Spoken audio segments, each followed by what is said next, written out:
Mga mi, kakagising ko lang for today's video mga mi. Tapos ito pang bumuluntang sa akin. So ito na nga, ICI, nanindigan na hindi isa sa publiko ang kaso ng flood control. OMG! Alam nyo ba, ICI, sa ginagawa ninyong ito, mas lalong magagalit yung mga tao. Yung taong bayan na makakalaban ninyo. Imagine, taong bayan ang una sa lahat, sila po ang dahilan kung bakit may tax.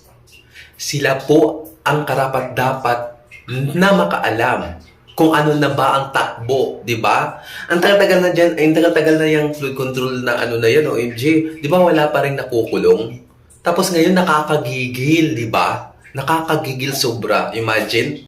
So mga may ang lakas-lakas ng trip nila. O sige, kayo na lang ang yung naghuhulog ng ano, ng tax. So, ano ninyo, ipa-private ninyo, kayo na lang mag-uusap. So para saan pa?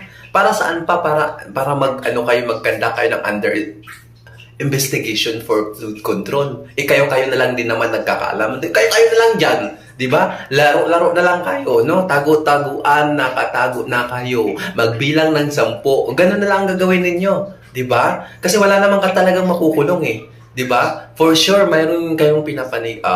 ayoko na magsalita dahil obvious na obvious.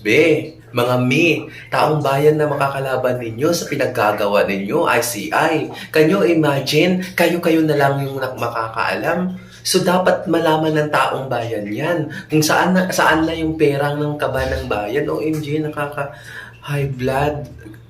Gusto ko na magkape, be. Kape muna tayo. Tara, kape.